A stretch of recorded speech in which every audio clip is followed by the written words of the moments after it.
So Brian, thank you so much for coming on. I wanted to welcome you on just to talk a bit more about questions that I've been getting a lot more recently. You and I happened to actually meet on Clubhouse, and you were the one who approached me about this. So I am so glad that you did, because I've been wanting to talk about this subject literally for years, but over this lockdown, I've been getting so many more questions about studying in Italy. So, Brian, maybe just before I start talking too much, do you want to introduce yourself, tell us who you are and about your podcast, and even your history and what you do? I would love to. Thank you, Rafael.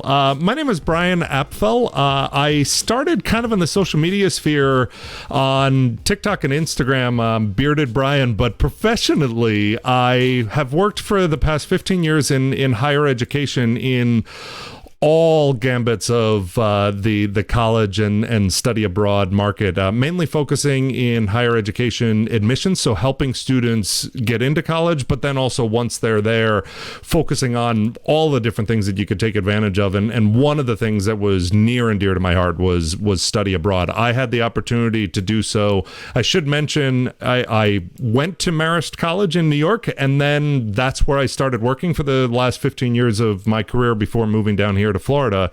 And so the transition over there was really great because I knew they had such a great study abroad program, and it was something that I experienced for myself. So then sharing that experience with students either going through the college search process or once they decided on enrolling into Marist and helping them through that was great. So when I was a junior, I spent about 6 months in Sydney, Australia for my study abroad experience.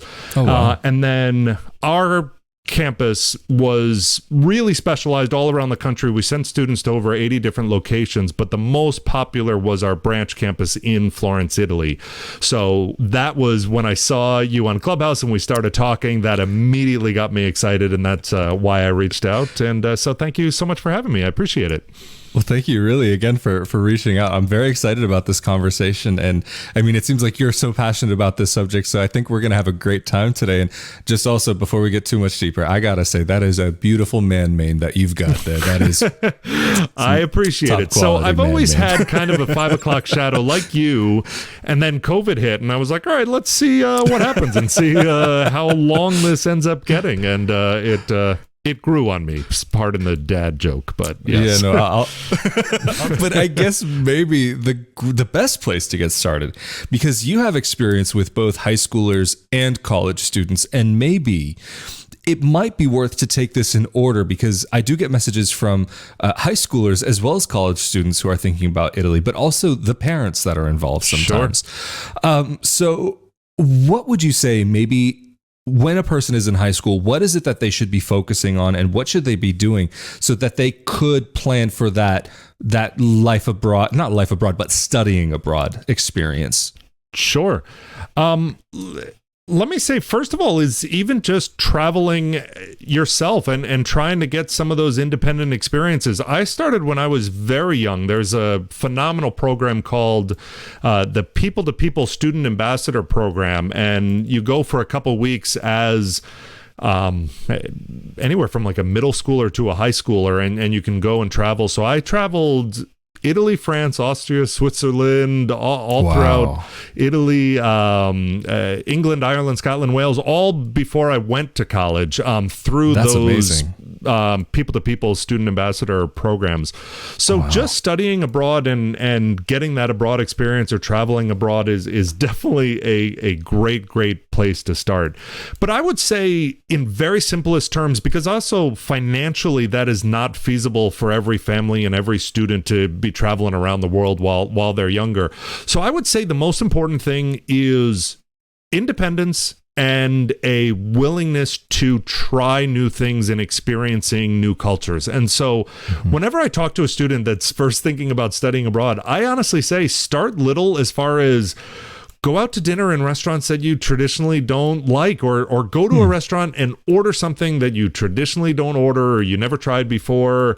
What's the worst that can happen? And just kind of getting into that mindset of trying new things, experiencing new cultures, things that are not normal for you is okay and exciting. And that's, I think, the biggest benefit of studying abroad is opening your mind to, just because this is how I know things to be done doesn't mean it's the right way or the highway type thing. There's so many different ways of approaching different mindsets, different cultures.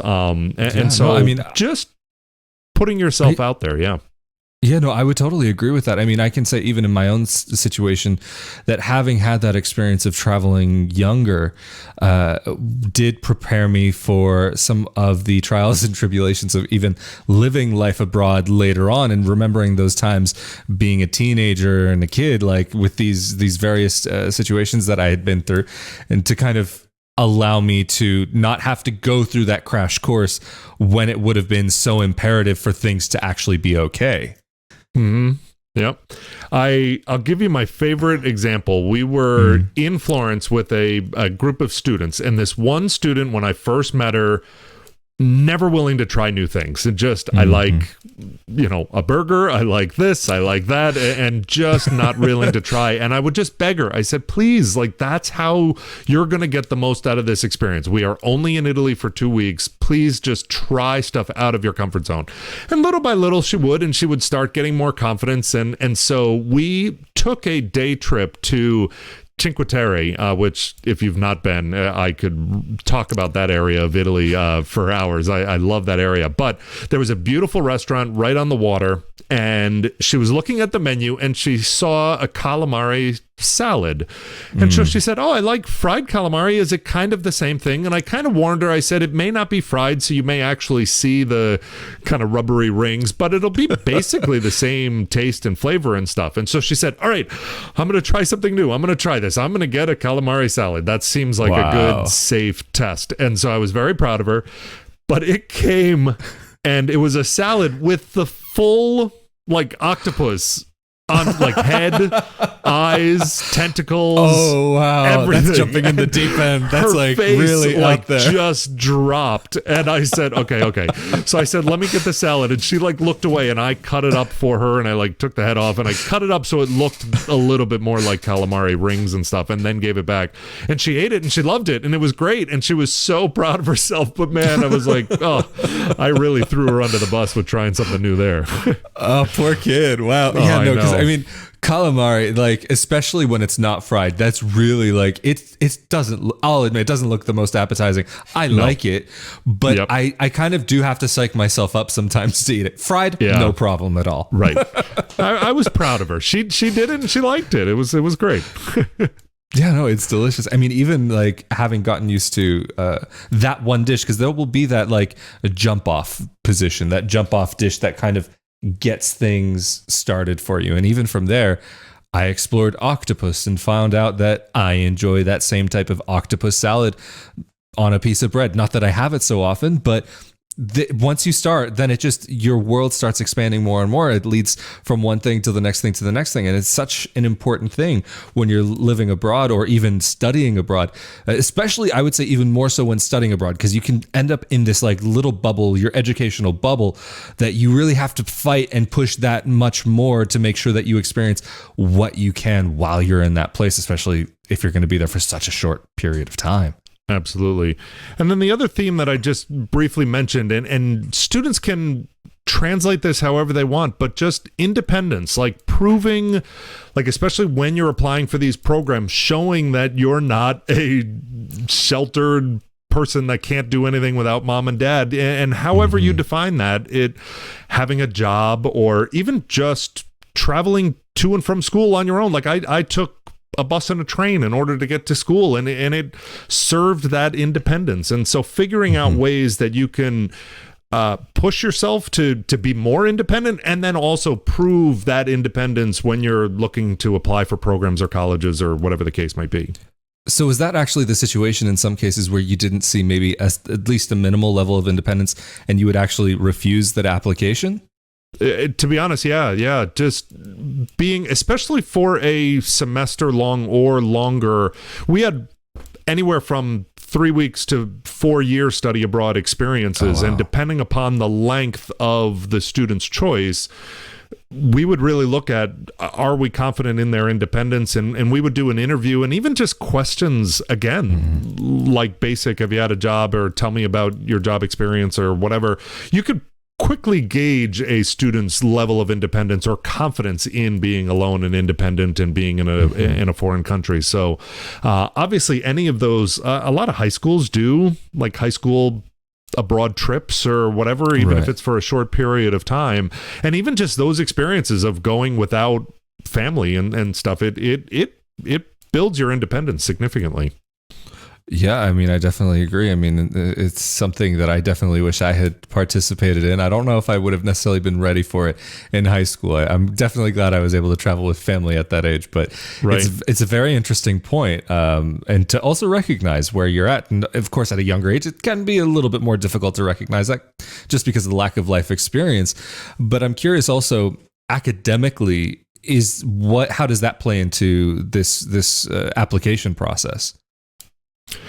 So it'll vary pretty significantly from program to program, and again, what you're trying to accomplish. So for example, that summer program that I ran for high school students, their academics was really just to make sure that they were taking one course over the course of the 2 weeks while they were there. But what was nice was they were specialized programs in the students' interest. So, for example, students can choose studying fashion in Italy, which is one of the hubs of fashion around the world, or they can take art, or we had a interior design course. And so it was more about learning their level of interest in that topic, more so than their quality of education, to be honest. Meaning, let's say a student just was not an all-A type student, that was okay, as long as they had the passion for what they were studying in that specific program. So that's another good thing to keep in mind, that there are some programs that are very specialized in an academic area, and maybe those would be easier to get into if you are a lower academic student than a traditional full semester, full course load study abroad so experience. Would that same also go for a university student? Like that same, so that's the rule of thumb, even from high school through university, that there will be these various programs that may be geared towards different types of students. Correct. And let me give you another example. One of the great programs that we had is we had summer or spring attachment programs. And what that means is you take a 3-credit college course in the States at your institution. So for example, one of the courses that we offered was like an environmental science, biology type course where students were studying, they were actually studying the migration patterns of humpback whales was a big study area at the time. And then what they did was then over the summer, once they finished the course, those students then went for 3 weeks to the Galapagos Islands and did scuba diving with whales and studied their migration patterns and stuff. So again, that's a great example of getting a really cool study abroad experience, but it was such a niche thing that as long as the students were enrolled in that course and doing well in that course, then they could just continue on, and the expectations academically were very different than, again, a study abroad. As far as a study abroad, it's really like a full semester or longer. It's going to be just a strict GPA requirement, and every institution is going to be different, but you're going to have like a 2.8 or something like that or higher in order to be considered for some of those study abroad. So it's not like you're just going there to party. They're not just sending kids off to go party in Italy, have fun times at the discotheques and so on. Correct. The other tricky thing academically is you have to apply. So at our institution, you had to apply to be a study abroad applicant. So you almost had to apply. And then once you were qualified to study abroad through our institution, then you had to apply to the programs that you wanted to go to. So for example, for me studying abroad, once I was qualified to study abroad, then I had to apply to Macquarie University in Sydney, Australia, and be accepted as a study abroad student. So they have to accept you as well. Wow, that's fascinating. I mean, so there is quite a bit of complication. I mean, what does that look like if somebody is wanting to go and study abroad? How much lead time should they really give themselves to actually get through all the paperwork and all of the application processes? I would say at least a semester, but I normally recommend, one of the things that I always recommended is traditional students study abroad, let's say their junior year or maybe senior year of college.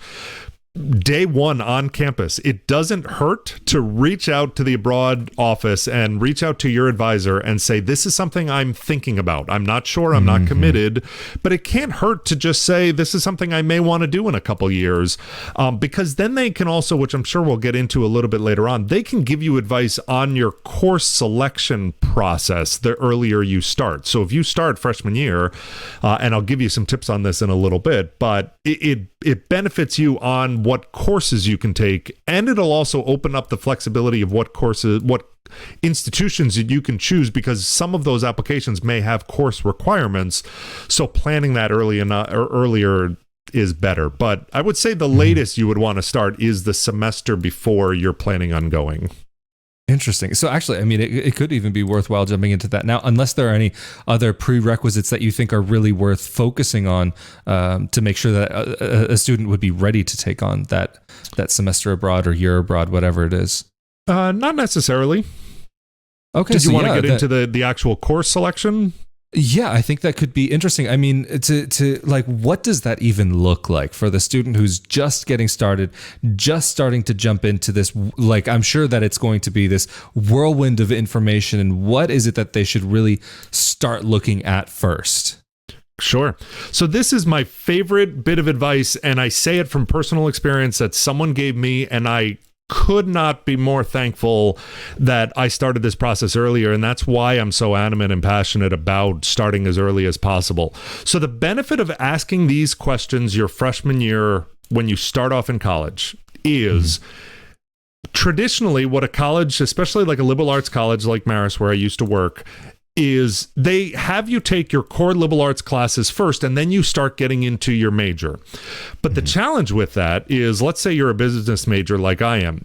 When you wait until your junior year to study abroad, if you now are required to take business courses in order to graduate, now your window of institutions that you can choose from narrows significantly, because now you have to find another institution that has the exact courses that you need in order to graduate. If you tell your advisor your freshman year that you are thinking about studying abroad, what you can do is you can save some core liberal arts classes. So literature, art, science, whatever you want. Instead of taking those so early, you start getting into your upper level business courses. So maybe take your junior year courses as a sophomore, and you start a little earlier, but you save those core liberal arts classes. And then when you study abroad, then you just take those classes. And so there are multiple benefits to that. One is it is so much easier to find a literature, a math, a science, anywhere around the world that will translate, and you'll get the credit for it. The second I can benefit, imagine, especially here in Italy with arts and so on. I always tell students, you're taking your liberal arts classes in the birthplace of the Renaissance, which is the whole idea behind a liberal arts education. You know, it's the foundation of where it all started, which is pretty cool.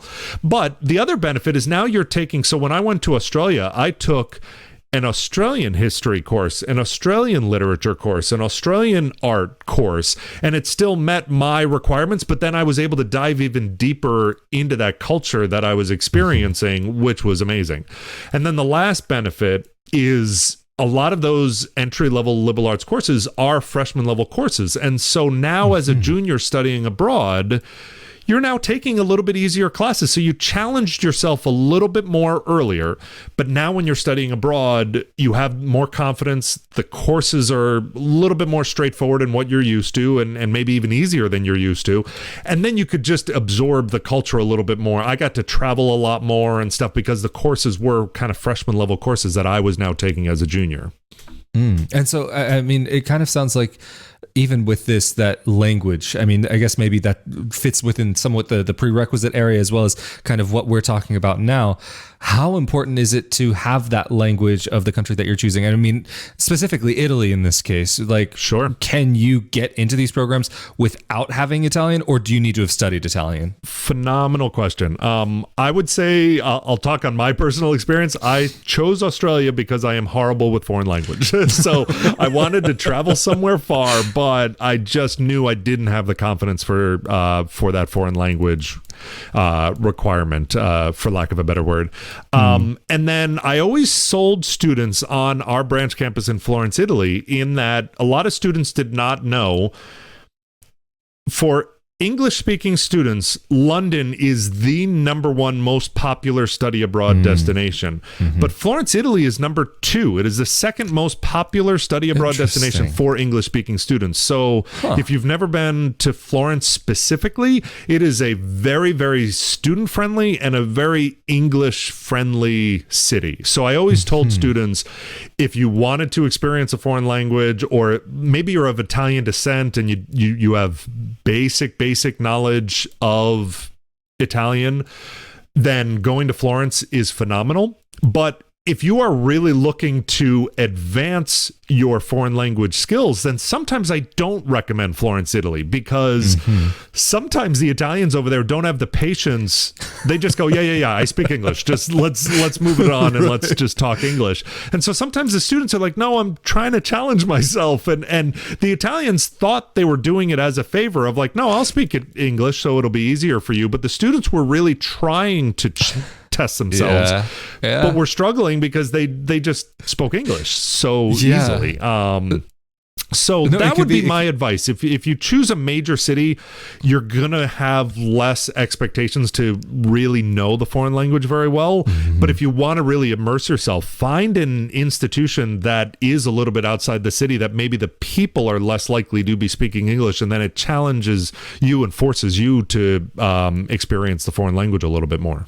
That's a fantastic point. I mean, even I used to live in a city called, or just outside of a city called Bolzano, and there were a lot of English speakers there. And actually, they did have a requirement for some courses to speak in English, but more often than not, I can remember having experiences there where it was just like, you have to speak either German or Italian. Right. They didn't even like give you, I mean, other than outside of the university, at the university, there was that requirement, but still, like when you're going through that day-to-day life, if you need to go buy yourself some vegetables or go to the supermarket and so on, maybe even in some cities you'll find that as well. But the larger the city, more often than not, you'll find more people who can speak your language if you're a native English speaker. Exactly. Was that Bolzano with a V?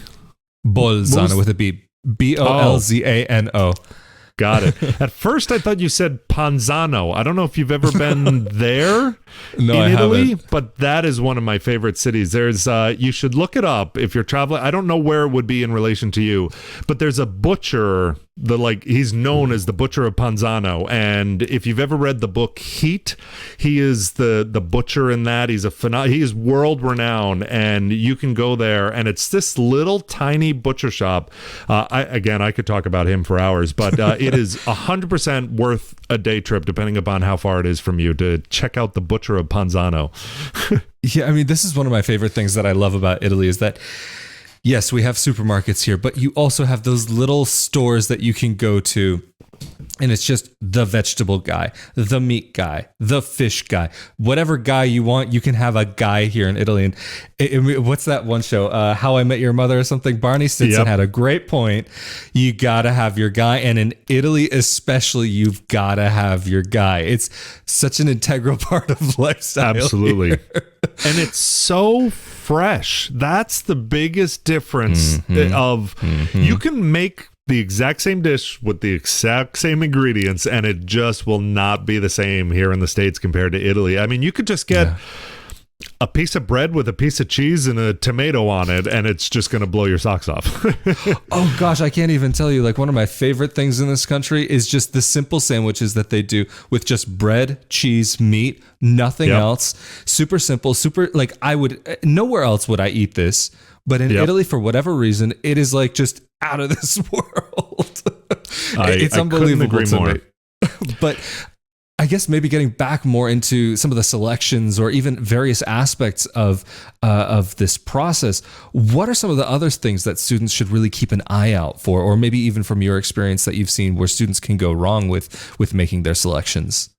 Sure. So similar to what we talked about early, time is key because it is a long process. There's a lot of steps along the way that you just have to be cognizant about. And to be honest, I can't tell you how many times I can't tell you how many times I've worked with a student that had to rush through and try to get their passport because they did all this planning for studying abroad and then they forgot about their passport, or they forgot that maybe they have a passport and it's going to expire midway through your study abroad experience. And so you need to be thinking about that stuff and applying, as early as possible. So definitely, I think the biggest things to be planning for, especially as you get closer and closer to your study abroad, is, the passport, visa stuff, which we can talk about if you wanted.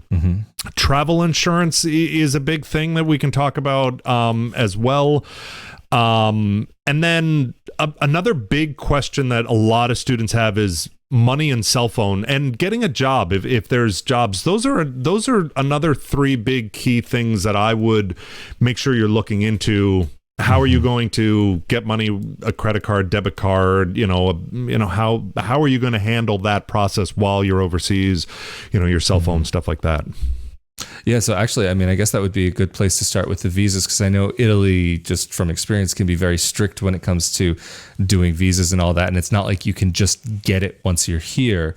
Right.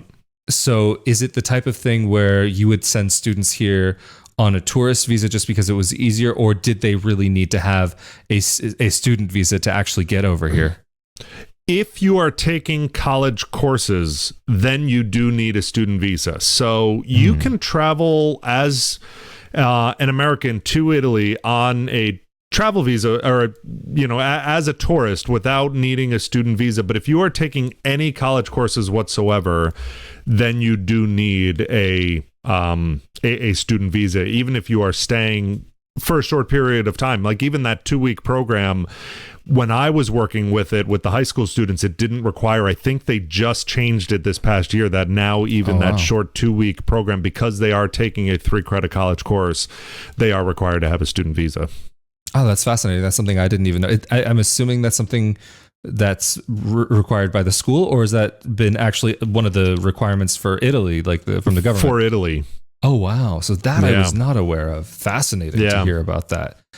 Things are pretty heavily regulated here, so I can't say I'm surprised that this type of thing would come into play as well. But wow, even for just a 2-week trip. And so even with that, from your experience, I know just generally speaking with visas, Italy isn't always the fastest at their consulates.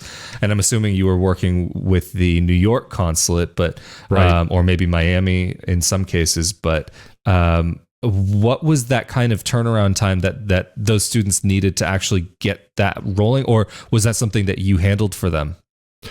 Correct. So that's one of the benefits of going through a study abroad department like we had, is you do have those resources and connections that help you along the way and make sure even the application process that we were talking about earlier, there's a lot of hand-holding in a good way in that process because there are so many things that you need. I normally say, especially if you're doing it independently, for some reason, maybe your institution doesn't offer those resources, latest, I would say, is you need to schedule your interview for the visa like at minimum 4 weeks in advance. So I would start the application process even earlier. But part of the application process is you need to prove your acceptance into the Italian university program, and you must have proof of accommodations while you're there. So again, starting this whole process, you can't even start the visa process until you have your acceptance letter from that other institution and you have housing accommodations already set up. Then you can start the visa process. Interesting. Wow. Yeah, no, this is touching on another subject that's very similar to just how other things in Italy work. And for even residency, I've talked about this plenty of times, where you need the rental contract to get the residency, but the residency to get whatever. This Right. whole closed loop system that it's just like you have to figure out where you're going to insert, where you're going to insert yourself and how you're going to insert yourself in there. It's to be honest, overwhelming, and I would not recommend doing it by yourself. Hopefully the students that are listening that are thinking about studying abroad do have those resources at a university or at, high school, or even graduate schools offer great study abroad experiences and internships and stuff.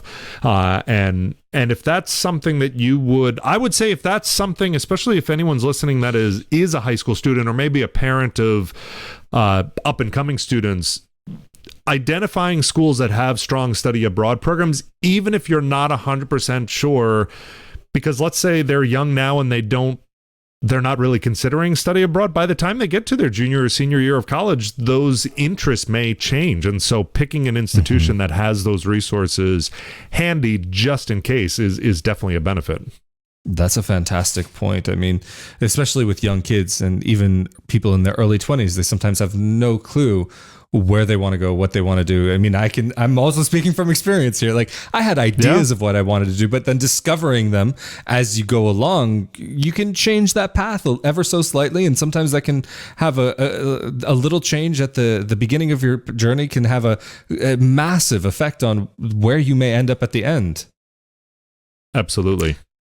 And so even when you were going through this process with the students, did you see that there were many cases where there were people who would get so far into the process and then just kind of drop out? Or was it most people that were, if they were starting that process already, that meant they were pretty serious?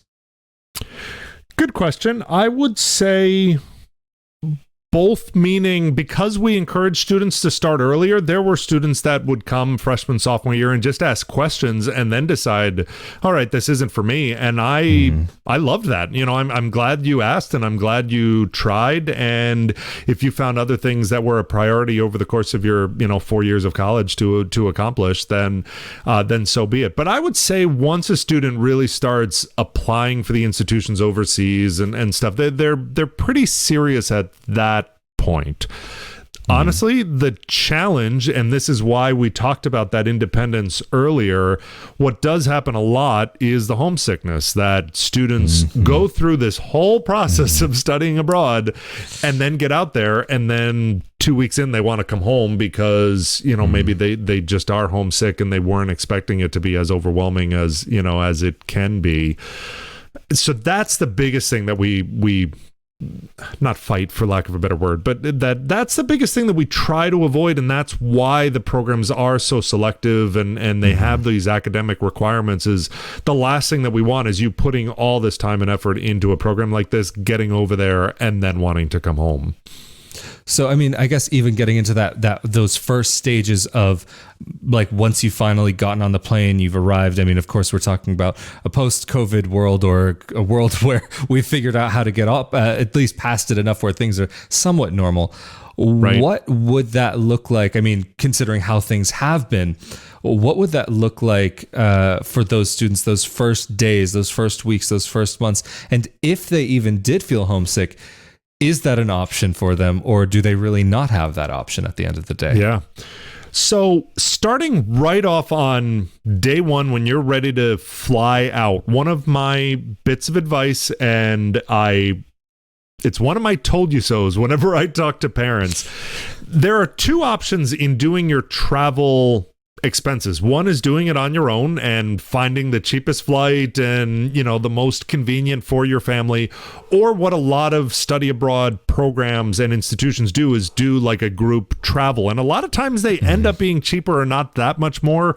That, like, we would work with a travel agent, find a group rate, and then all the students traveling to Italy, for example, we would put them all on the same flight and fly them all out there together.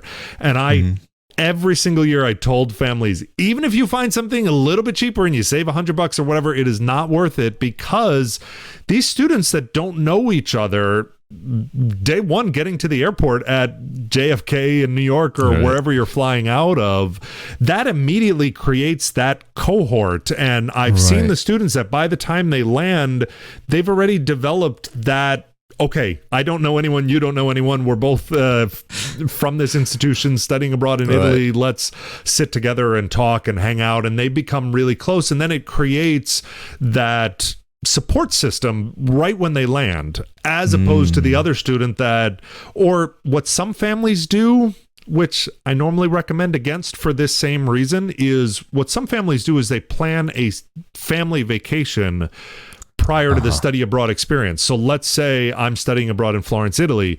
My family will do a family vacation the week before, so we all get acclimated and my family can see the campus and it's a lot of fun. And in concept, that sounds great.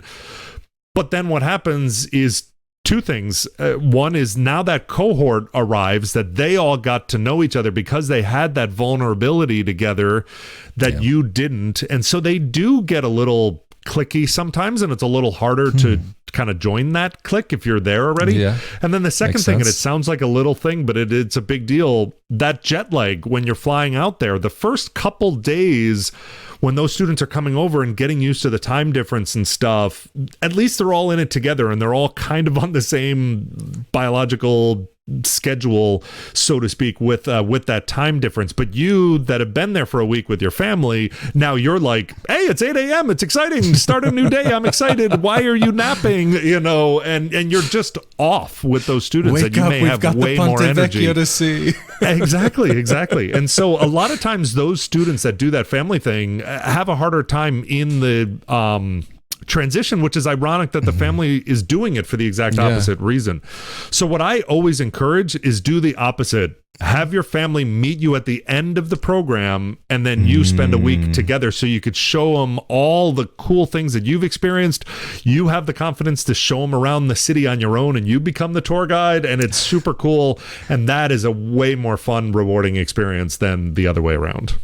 Yeah, I could imagine that. I mean, even I could imagine like if a student is there with their family, they're in that vacation mode, they're on this high and they're really having this great time, and then all of a sudden, okay, real life student mode hits and it's like, oh crap, I just was up here, now I'm down here, and I'm not living that same quality of life. I'm in a dorm or I'm with a bunch of other people, and it can, I've seen that happen to people where they actually fall into a quick depression or a lasting depression because of that change from the highest of highs to, I'm not going to say the lowest of lows, but a big major change, even more so. Whereas that if you kind of end up like you were saying at the airport together, there's that build up, that gradual build up into that new phase of life, and also that shared fear and vulnerability as that cohort coming there is a very healthy thing, that they're kind of supporting each other and they're learning their independence together, which is great. But you mentioned a great point with study abroad in general. That's something that students should be aware of. I think culture shock is way more prevalent when you return. The reverse culture shock is actually much harder for a lot of students, and we had a lot of support systems back at our previous institution to help students coming back from study abroad, because that was hard. Yeah, no, I mean, honestly, this is one of the reasons why I don't go back to the States, just because the longer that I'm abroad, the more that I know I'm going to be in culture shock. And the longer that I'm abroad, I know the bigger culture shock that I would have going back to the States, because I definitely had that happen to me the first couple of times leaving the US. And that's something that's very real. And it can be very jarring, and it's not something that you understand until you really go through it. It's like culture shock. Okay, yeah, that's a cute idea. But then you go through it and you don't realize what it does to you, what it does to you mentally, and it really shakes you up. It really does. And I did not even know that existed until I myself came back from study abroad. And I agree with you 100%. I brushed it off as people mentioned it because I was like, whatever, I'm familiar with my hometown. Why would I be freaked out coming back home? But it does happen. Right, because there's the culture shock when you go to the new place and you're getting used to it, but then the culture shock of coming back and just realizing that life is not the same, that you are not the same person. Everything else is to an extent the same, but that you've grown, your horizons have been expanded. But I'm just curious though, maybe what are some of the other things that maybe a person should really, like when they're just getting started out, what is it that they should be doing with their classes, with their school, to make sure that they are settled in the academic sense, but then also what should they do when they're settling in just to get into that daily routine? Sure. So first thing is, depending upon how long you're there, I would say the most common is the traditional semester abroad. So let's talk, kind of assuming we're talking to that population. Sure. First thing is you have 3, 4, 5 months to explore, to experience, to whatever. Just take your time to settle. Similar to moving into a new dorm room or whatever, you unpack, you set stuff up the way you want it to set up. And so you may have friends that want to hit the ground running and start partying, and especially for college students that, like, the drinking age is a big deal, that it changes from being in the States to 21 to, now you're legally allowed to drink in Italy or wherever you decide to go. So it sounds corny, but just take it slow, because you will have months to experience these experiences that give yourself the time to just get acclimated, find out where your dorm is. Also, walking to class and walking around the campus and figuring out where all these things are. So your first week, you're not stressed and getting lost and getting late. Stuff like that, and just making sure you have kind of all of your books and stuff. And then the last thing is just don't be afraid to find the resources that you need. Like when I went and studied abroad in Australia, they had, so the campus, Macquarie University in Sydney that I went to, 50% of their student body were Australians, and then the other 50% were study abroad. So it was a huge study abroad population from around the world. And so they had a study abroad office that was the opposite of what I was used to. Our study abroad was to send students out. Theirs was resources for the students getting there, and taking advantage of those resources is really important, and just kind of getting acclimated. And having said that, every institution hopefully will have some sort of orientation. Ours definitely did. And there are some programs that are required and some that are optional and could be helpful. Take advantage of all of those. You never know, and some of them may sound corny, but just the more confidence you feel as an individual, the more you're going to get out of that experience. Mm-hmm. And so I guess even just to take it in a slightly different direction as well, kind of veering off from what we were just talking about, there's also that transitional period, not only for the student, but for the parents as well. And so even during that first period of time, or even as it's going on, what is it that the parents should be aware of for themselves or for the students? Emergency situations, what should be some of the things that maybe parents do to be prepared but not over-prepared? Sure.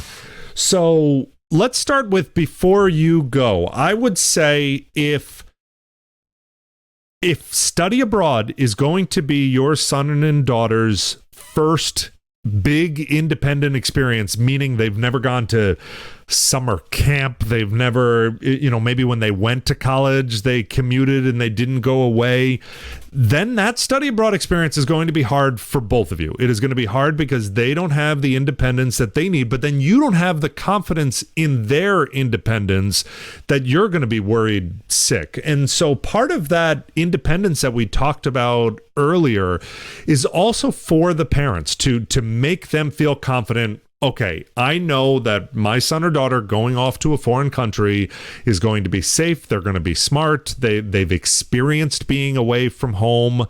And so, especially whenever I met with parents for that 2-week program with high school students, that was one of the biggest selling points that I would tell them is if they are even considering a full semester study abroad experience, wouldn't you rather know as a high school kid they spent and survived 2 weeks by themselves overseas as this kind of short test, type thing. So trying to find those, again, summer camps and stuff like that, any opportunities where you can let them go and be independent is really important. Also, this is a very sensitive topic to talk about, but have you heard the term helicopter parents before? Yes, I have. So working in higher education, I'm going to even push it a step further. So for those of you that are listening that don't know, a helicopter parent is a parent that hovers and watches and oversees everything that the student does and is involved in everything that they do in life. There's a new term that is coming out now. It's called the lawnmower parent, where unlike a hovering parent where they kind of watch over, parents now are literally lawn mowing and plowing. So let's say your kid has a scary jungle or forest that they have to, navigate through. The parent is going ahead of them and mowing it all. So the kid just has this nice, beautiful paved path in front of them. And so a lot of these students, to be honest, don't understand hardship and don't understand independence because everything is not only done for them, but they don't even realize how much is being done for them because they're walking down the street going, look, I'm independent. I'm walking down the street. And you don't realize that it's because your parent paved it in front of you. And so I bring that up as a very sensitive topic of letting go and kind of cutting the cords, so to speak. And when I can't tell you how many conversations I had with parents with that 2-week program where they would say, well, can I come visit or can I go for the 2 weeks and live close by just in case something happens? And honestly, some parents did do that. I couldn't stop them. And so there were some parents that for 2 weeks got a hotel and they traveled around Italy, but just to be there in the same city with their student. And talk about limiting your kids' independence, even just the confidence of being overseas. Are they really getting the same confidence that the other students are, knowing that mom and dad is right around the corner if they actually do need them? And so, especially with a short-term program like that, if your family has the opportunity to take advantage of, again, a student ambassador program like I did, or one of those short-term programs, do it, because as a parent, it also gives you the confidence to cut the cord and let them go and experience and try new things. So it's not easy, but hopefully you have built that maturity and confidence that by the time they go, you can just let them go and let them experience it on their own. Try not to hold hands. And one of the best ways to do that is we talked about all of these different things that you have to do in this application process. Make them do it on their own. Do not call the embassy on their behalf. Do not print out their passport application, and let them fill it out or deliver it X, Y, and Z. Make sure they're doing what they need to do, but make sure they are doing every step of the way on their own. That's an amazing And then the point. last advice for parents that I would have is the finances. I was very grateful that my parents helped me financially in like the flights and stuff like that, but all of my spending money, they were like, that's on you. So if you want to experience as much as you can and you're going to need spending money while you're out there, you better be saving up in advance. And that gave me more appreciation for the experience, knowing that every penny that I'm spending while I'm out there is my money that I had to work really hard. And again, going into that starting early, for years, I was working these jobs and saving money, knowing that study abroad was in my future and I wanted to make the most of that experience. So even any of my day trips or flights within Australia, I paid for all of that stuff on my own, and so I appreciated it more. So again, that it feels like independence is a big theme of this conversation, but financial independence for these students and parents, helping those students develop that financial independence is a big deal as well.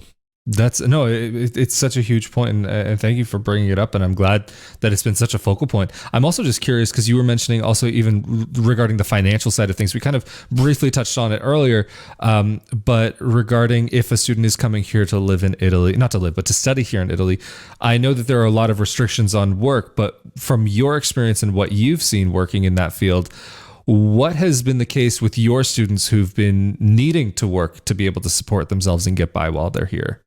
Yeah, good question. So that is definitely something, especially you said the word need. If that is a requirement as part of your experience that in order to do this, I'm going to need to work while I'm over there, you're going to have to ask those questions early because every country is going to be different. For right. Italy, you can get a student job. I think it's a max 20 hours a week, and you don't need a work permit if you are a UK resident, but if you are not, then you are going to need a work permit. And so we did employ a lot of students over at our branch campus over in Florence, Italy. And the benefit was we had a branch campus over there, so we needed students at the front desk that spoke English and and also were familiar with our brand, the Maris brand over in New York, to help students with the transition over there. So there are definitely employment opportunities. Again, I think even with that, there was a max. I want to say it was 20 hours a week. So that's something you also have to be cognizant of is as a student on a student visa, don't expect to be able to get a full-time job. I think that would be either impossible or very unlikely. Yeah, no, I mean, I know for a fact it's just to begin with, when trying to find a job here as a student, it's very difficult to begin with because it puts the employer in a tricky position. And then also, I mean, the whole idea of a student visa at the end of the day is to go and study, not to go and work. Right. And I can't tell you how many people have contacted me saying, hey, if I get a student visa, can I work 50 hours a week? I'm like, excuse me? It's like that 50 hours a week, you might want to rethink what you're doing with those 50 hours if you're coming here to study. I mean, for people though, I do understand that it is necessary, especially as a student who has not started getting into that part of your life where you're really financially comfortable. That working is a necessary part of life, and I'm not knocking that at all. But even with that said, you gotta keep your expectations real. Absolutely. I would say if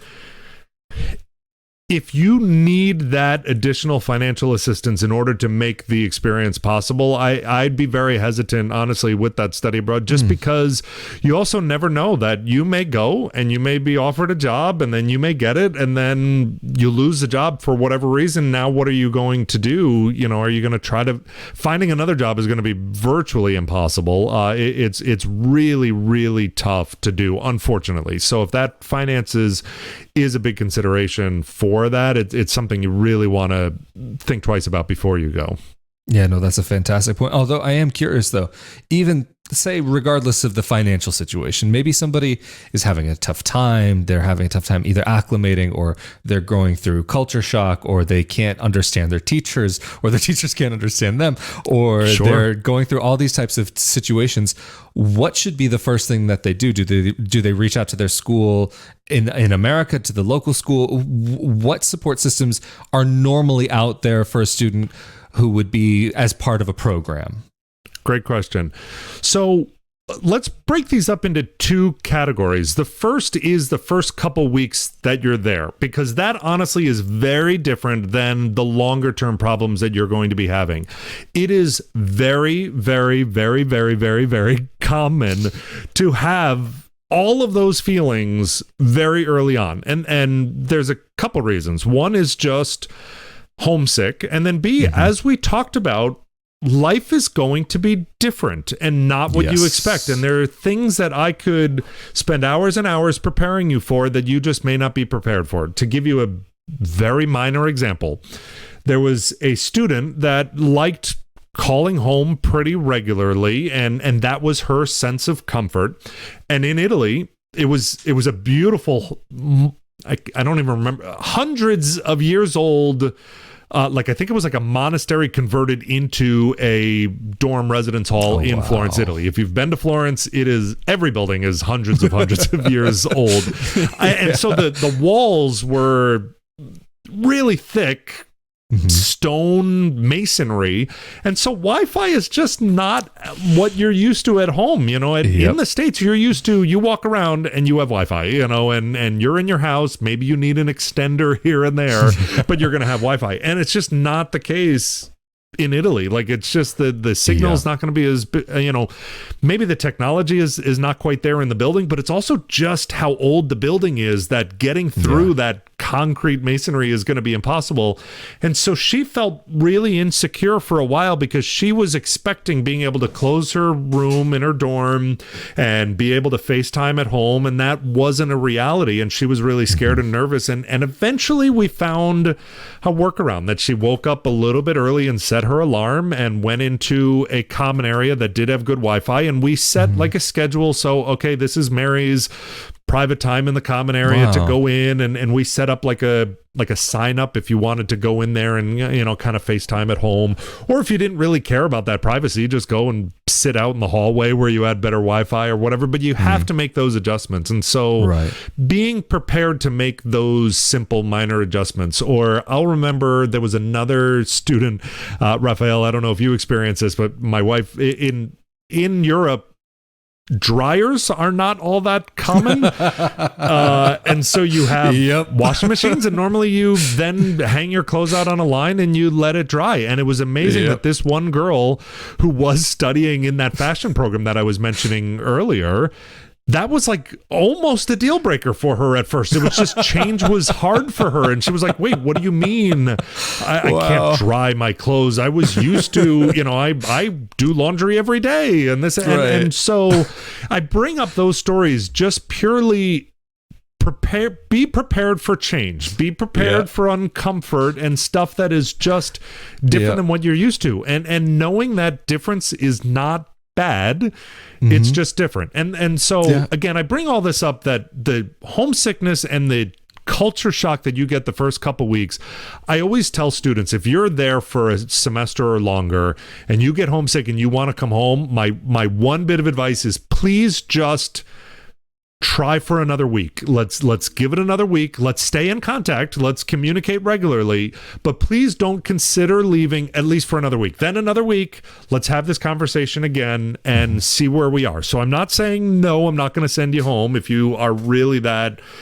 homesick, but let's just try it. And 99% of the time, once they get through that first 3, 4, 5 days, then good luck getting them to come home at the end of the program. It's amazing how different that experience is. So that's one. Then the bigger picture is, let's say you're really having those problems longer term.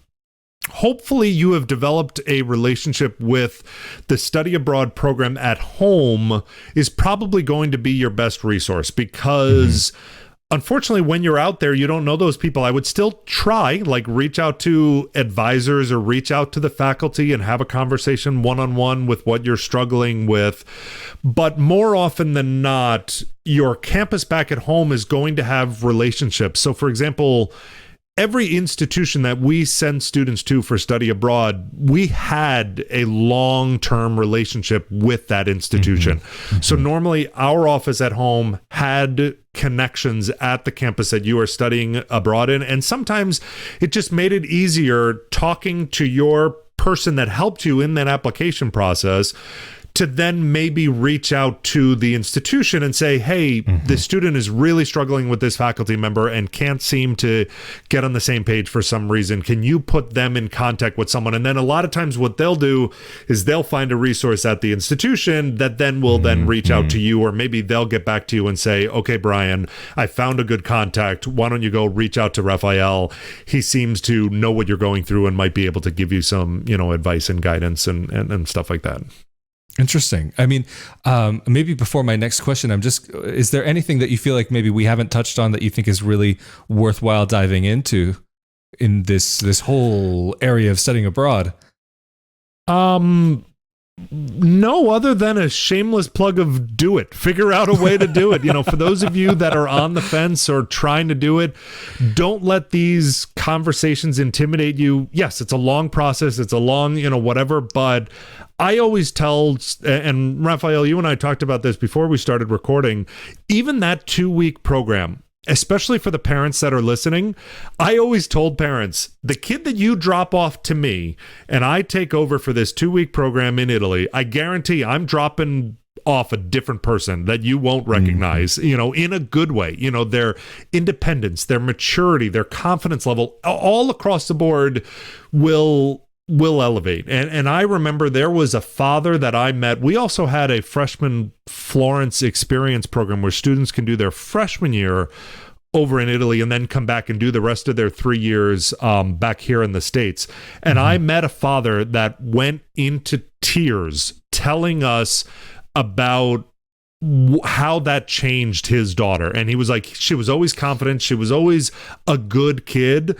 But oh my gosh, her maturity level and stuff when she got back from this program. And I have often told parents that if I put you in the room with 2 different people, one has study abroad experience and one does not, I can almost guarantee you'll be able to tell the difference between the two, regardless of how long they went or where they went or whatever, that there is a professional development and growth in that change. And the other thing is the professional development as far as getting jobs and stuff. Employers know that and are looking for that, and they know that having a broad experience on your resume, it immediately in that one line tells that future employer about your maturity level, about your confidence, about your willingness to try new things and think outside of the box. That one bullet on your resume tells a whole story to that future employer. So it is a life-changing experience that I can't speak highly enough about. That's amazing. You know what? I think it's time, though, we get into just a question that is probably going to scare and make the parents feel also a little bit better, but then also really excite the possible students, but then also make them also a little bit scared. I'm sure you've got plenty of stories. I don't know how much you can talk about, but what are some of the craziest stories that you've had with students abroad that maybe because of their actions had to be sent home? Oh, good question. That does happen, disciplinarian sometimes, but honestly, the biggest thing, and it sounds silly, but it's the drinking. It's what happens is we have a binge culture here in the United States, especially in college, because it's illegal. And so students want to binge drink and consume as much as they can just in case they might get caught. Or even when you go out, to bars, you see students pregame and just drink an absorbent amount when they go over. And so the culture in Italy is, or anywhere you go abroad that has a younger drinking age, but they respect drinking a lot more than we do as Americans. And so a lot of the students that get in trouble, it's drinking related. And it's not just getting drunk. Look, like our policy was, all right, you're now in a different country and you're an adult and the drinking age is this. So yes, if you would like to have a glass of wine with dinner or you want to go out to a bar, you are legal to do so. And it's funny, some parents had a hard time with that. Some parents were like, really? Yeah, but my kid's not 29, so you're not going to allow them to go to a bar. And our response was like, we can't stop them. Maybe you can, as their parent, tell them they're not allowed to do it, but I literally can't legally stop them. They're in the dorm, and then at night, if they would like to go out to a bar and show their ID and show that they're 18 years of age, they're going to get into that bar, and there's not a whole lot we can do about it. And so one of the things that we actually started, it sounds so corny, but students loved it, was at our branch campus, we have a slow drink club where students can experience enjoying alcohol and enjoying, like we did wine and cheese tastings or stuff like that in Italy. And again, for those of you that haven't been in Italy, the wine and the cheeses and stuff is phenomenal. So we did wine, cheese, olive oil pairings and really taught students to appreciate mainly wine in Italy, but alcohol consumption in general, as opposed to kind of the binge drinking culture.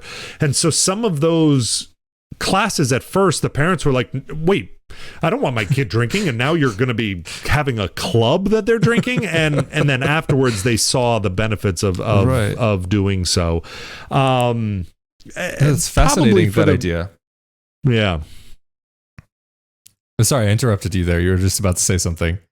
Oh, no. I would say, again, not to scare parents or whatever, but some of the other just crazier stories were just the medical challenges that we faced. And, so making sure that you have those conversations in advance. We talked about travel insurance. Sometimes your insurance may cover you overseas, it may not, but in extreme examples, like most insurance do not cover, like if you need a emergency evacuation or transportation back home or something like that. So getting some sort of travel insurance that not only covers your travel, like some insurance will cover loss of baggage or canceled flights or whatever, but also coverage of medical, and if there are medical emergencies or if you do need to be transported for whatever, again, we all hope that never happens, but preparing for the worst is never a bad thing. But knock on wood, and luckily those experiences were quite few and far between. That's great. I mean, here in Italy, I think, what is it? It's 100 and I don't want to say exact numbers here, but probably between 120 or 140 for a full year for health insurance for students. I mean, and that covers so much. Even if you like ambulance ride, no cost if it's necessary, and then emergency room to go there. Very often, like the maximum you might spend if it's an emergency and you're not like actually dying, maybe 15 euros, and that'll include just about everything from injections to x-rays to checkups with the doctors and everything. So but if it's not an emergency, then that's a different situation. But what's considered an emergency here in Italy versus what's considered an emergency in America, I would say almost are two different things, because like in the States, you don't go unless you gotta go, like unless you can, it's like almost life or death situation type sometimes, or you've broken a bone. But then here in Italy, I've known people, it's like, oh, my stomach is really not doing well, I think I have to go to the emergency room. Oh, woe is me. Exactly. But anyway, Brian, and what's nice is I think that is a requirement for a lot of visas. Like I think in Italy, proof of insurance is a requirement in that process anyway. Yeah, I think you are right actually about that. And it's something I don't even want to pretend to know how that works, because my situation is definitely different. And when it comes to some of these student things, that I'm not the best educated, because I didn't go through that myself here. And that's why I wanted to bring you on, is because you've had this experience actually working with students coming out here to Italy and guiding them and working very closely with all of these different programs. So Brian, really, thank you so much for taking this time to talk about this. And if anybody wants to find you online, listen to your podcast, or reach out to you, how can they do that? I appreciate it. As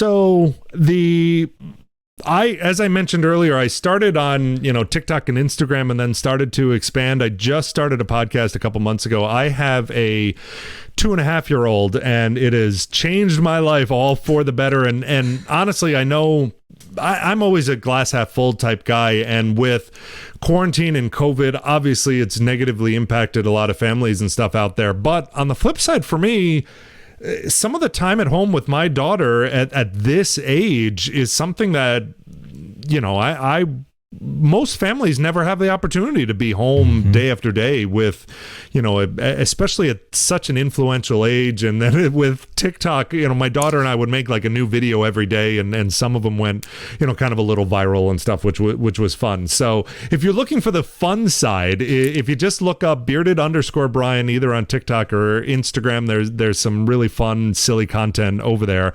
And then because of that, and being inspired by some of the other great dads and parents that I've met along the way, I started the Dynasty of Dads podcast, and you can find that wherever you find your podcasts, Apple, Spotify, wherever. But check it out. The little spiel that I give about the podcast is, I think there are two stereotypes of dads. There's the like don't show emotion, providers of the household type dad, or the other extreme I call the sitcom dad, the ones that are just goofy, silly, but can't be held accountable for household responsibilities and stuff, and the kids always roll their eyes at. And so my goal of this podcast is to bridge the gap between the two.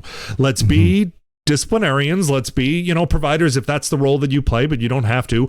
But also let's roll around on the floor with our kids, and my daughter does my makeup or nail polish and stuff like that from time to time, and fully embrace it, and willing to be very emotional with my daughter if the time calls for it. And I try to overly say, I love you, I'm proud of you, and all of that stuff. So really trying to redefine kind of the modern dad, and a lot of the stuff that we're talking about. Like for me, I can't wait for my daughter to start getting these abroad experiences, especially her mother being, from Scotland originally. She's already been to Scotland and France. So we've already checked off 2 international experiences, and she's only 2.5, and let's keep them coming. And then I can't wait for her to experience some of these trips on her own and gain that independence that we talked about.